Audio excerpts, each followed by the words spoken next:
అందరికీ నమస్కారం. నిన్న ఏదైతే నా బర్త్డే పార్టీ జరిగిందో ఒక చిన్న ఇంట్లో పార్టీ లాగా ఒక ఫ్యామిలీ ఫంక్షన్ లాగా జరుపుకోవాలన్న ఒక ఉద్దేశంతో ఆ రిసార్ట్లో మా అమ్మా నాన్నల కోరిక మేరకు మా అమ్మా నాన్నలతో కలిసి మా ఫ్యామిలీ మెంబర్స్తో కలిసి నేను జరుపుకోవడం జరిగింది. అక్కడ మా అమ్మా నాన్న ఫ్రెండ్స్, మా ఫ్యామిలీ ఫ్రెండ్స్, మా టీమ్ మెంబర్స్ మాత్రమే ఉండడం జరిగింది. అండ్ అట్లనే లిక్కర్ ఉండడం జరిగింది, సౌండ్ సిస్టమ్ ఉండడం జరిగింది.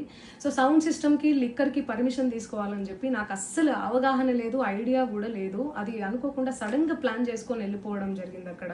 సో అందుకు నాకు అవగాహన లేదు, లేకుంటే నేను డెఫినెట్లీ తీసుకునేదాన్ని. నాకు అసలు గైడెన్సీయే లేదు.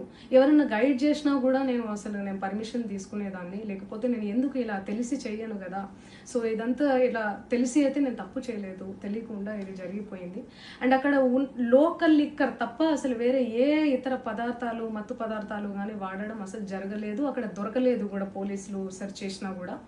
అండ్ అక్కడ ఎవరికైతే పాజిటివ్ వచ్చింది అని చెప్పి పోలీసులు చెప్తున్నారో ఆయన ఎక్కడో ఒక చోట తీసుకున్నాడు, ఎప్పుడో తీసుకున్నాడు అని చెప్పి తేలిందని చెప్పి పోలీసులే చెప్పారు. అండ్ అది ఇన్వెస్టిగేషన్ కూడా జరుగుతుంది. మేము కూడా పోలీసులకు కోఆపరేట్ చేస్తున్నాము.